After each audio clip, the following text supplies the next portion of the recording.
Typewriting exam எழுதும் அனைத்து உடைய மாணவர்களுக்கும் என்னுடைய வணக்கம். இந்த வீடியோவில் எதை பற்றி நம்ம பார்க்க போகிறோன்னா, டைப்ரைட்டிங் எக்ஸாம் நெருங்கி விட்டது, கவலை வேண்டாம். இம்பார்ட்டன்ட் விஷயம் என்னென்னு பார்த்தீங்கன்னா, உங்களுக்கு மன தைரியம் இருக்கணும். ஓகேங்களா? நாம் டைப் பண்ணுறோம், எதிரி நமக்கு வந்து பார்த்தீங்கன்னா பயம்தான். பயப்படாதீங்க. கண்டிப்பாக நமக்கு வந்து பார்த்திங்கன்னா டிசிஷன் எடுப்போம். ஓகேங்களா? நம்ம பாஸ் ஆகிட்டா போதும் அப்படின்னு ஒரு பட்சத்தில் எண்ணம் மட்டும் உங்களுக்கு இருக்கக்கூடாது. நான் சொல்கிற இம்பார்ட்டன்ட் விஷயம் பார்த்திங்கன்னா, நான் பாஸ் பண்ணணும் அந்த எண்ணத்தோடு மட்டும் இருக்காதிங்க. நான் டிசிஷன் எடுக்கணும் அப்படின்னு பண்ணுங்க. வாட்ஸ்அப் குரூப்பில் லிங்க் இருக்குது, ஜாயின் பண்ணிக்கோங்க. இப்போது நம்ம எவ்வளோ மார்க் எடுத்தால் எவ்வளோ மார்க்கு ரிலீஸ் பண்ணுவாங்க, அதே போல் சீனியருக்கு வந்து எவ்வளோ மார்க்கு குறைக்கும், ஒரு மிஸ்டேக்ஸ்க்கு என்னென்ன மிஸ்டேக்ஸ் வந்து நம்ம பண்ணக்கூடாது, அதனுடைய தகவலை பற்றி தான் நாம் பார்க்க போகிறோம். இதுவரையும் நம்முடைய சேனலை சப்ஸ்கிரைப் பண்ணாதுங்க, சப்ஸ்கிரைப் பண்ணிக்கோங்க. பக்கத்தில் உள்ள பெல் பட்டனை கிளிக் பண்ணிக்கோங்க. டைப்ரைட்டிங் எக்ஸாமை பொறுத்த வரைக்கும் நீங்கள் இவ்வளோ மார்க் எடுத்தால் பாஸு. அதே போல் நமக்கு பாஸ் மட்டும் முக்கியம் கிடையாது. நம்ம இத்தனை நாள் வந்து நீங்கள் டைப் பண்ணியிருப்பீங்க. நீங்கள் டைப் பண்ணுடைய ஸ்ட்ரென்த்து, ஓகேங்களா, மன தைரியம் உங்ககிட்ட இருக்குது. அதனால் நம்ம என்னென்ன பண்ணணும் வந்து பார்த்திங்கன்னா, இப்போ சீனியர் கிரேடுடைய மார்க்கை பற்றி நம்ம பார்க்கலாம். முதல் தப்பு நீங்கள் செய்யக்கூடாதுன்னு பார்த்திங்கன்னா, பதட்டம் இருக்கக்கூடாது. உங்களுடைய பேட்ச் டைமுக்கு நீங்கள் போகணும்.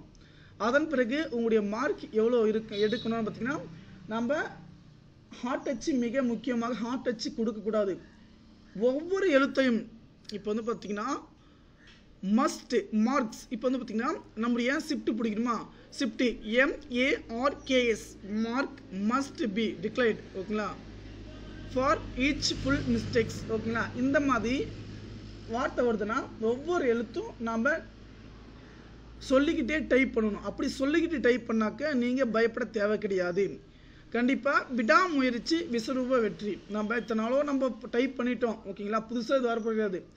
எக்ஸாமுக்கு பின்னாடி நீங்கள் ஃபீல் பண்ணுறதை விட எக்ஸாமுக்கு முன்னாடி மன தைரியம், ஓகேங்களா, என்னால் முடியும், நான் டைப் பண்ணுவேன் அப்படின்ட்டு நீங்கள் டைப் பண்ணுங்கள். என்ன மிஸ்டேக்ஸ் இருக்குது, இல்லை என்ன மிஸ்டேக்ஸ், நம்ம எல்லாமே வந்து பார்த்திங்கன்னா தொடர்ந்து டேரெக்டாக வந்து பார்த்திங்கன்னா டைப் பண்ணிட்டோமா, கிடையாது. நமக்கு வந்து பார்த்திங்கன்னா எத்தனையோ எக்ஸாம் வந்து கடந்து வந்துட்டோம். ஆனால் இருக்கிற ஒரு நாள், ஓகேங்களா, இருக்கிற ஒரு 10 நிமிஷம் இல்லை 1 மணி நேரம், அந்த இருக்கிற 1 மணி நேரத்தை தான் வந்து பார்த்திங்கன்னா நம்ம பயன்படுத்திக்க போகிறோம். அதனால் யாரும் வந்து பார்த்திங்கன்னா பதட்டம் அடையாதீங்க. எனக்கு நம்பிக்கை இருக்குது. ஓகேங்களா? உங்கள் மேலே எனக்கு நம்பிக்கை இருக்குது, நீங்கள் பாஸ் பண்ணுவீங்கன்னு. பாஸ் பண்ணுறது முக்கியம். டிசிஷன் எடுக்கணும். ஓகேங்களா? எல்லாருமே வந்து பார்த்திங்கன்னா டைப்பிங் வந்து பார்த்திங்கன்னா நிரந்தரமாக வந்து எக்ஸாம் வர முடியாது. ஏன்னா நானும் வந்து பார்த்திங்கன்னா 2018 வந்து பார்த்திங்கன்னா typewriting Tamil and English computer automation எல்லாமே முடித்தேன். ஓகேங்களா? ஏன்னா ஏதாவது ஒரு சூழ்நிலைக்கு, அதே போல் தான் பார்த்திங்கன்னா நான் வந்து ஒரு எக்ஸாமுக்கு வந்து பார்த்திங்கன்னா டைப் பண்ணி போகலாம், நம்ம வந்து குரூப் 4க்கு வந்து அப்ளை பண்ணலாம், அதே போல் ஷார்ட் அண்ட் முடிக்கணும் அப்படின்னு சொல்லிருந்துச்சு. எங்கள் அப்பா இருந்த வரையும் வந்து பார்த்திங்கன்னா எனக்கு சப்போர்ட்டிவாக இருந்துச்சு. ஆனால் இப்போ அந்த டைமில் வந்து பார்த்திங்கன்னா எங்கள் அப்பா வந்து பார்த்திங்கன்னா நான் எனக்கு typing Tamil and English short and computer ஆட்டோமேஷனுக்கு எல்லாமே உதவி பண்ணார். ஆனால் பொல்லாத காலம் எங்கள் அப்பா வந்து பார்த்திங்கன்னா இறந்து விட்டார். அதனால் கண்டினியூ பண்ண முடியல. ஓகேங்களா? குடும்ப சூழ்நிலை எல்லாருக்கும் வந்து பார்த்திங்கன்னா எப்படி இருக்கணும்னு தெரியாது. அதனால் உங்களோட விடாமுயற்சி நல்லா நீங்கள் பார்த்திங்கன்னா எனக்கு நம்பிக்கை இருக்குது. ஓகேங்களா? எத்தனையோ பேர் எவ்வளோ கஷ்டத்தை தாங்கி இந்த எக்ஸாமுக்கு வந்து பார்த்திங்கன்னா படிக்க வந்திருப்பீங்க. ஒருத்தரால் ஃபீஸ் கட்ட முடியாது, ஒருத்தர் முடியாது, எப்படியோ கஷ்டப்பட்டு நீங்கள் வந்திருப்பீங்க.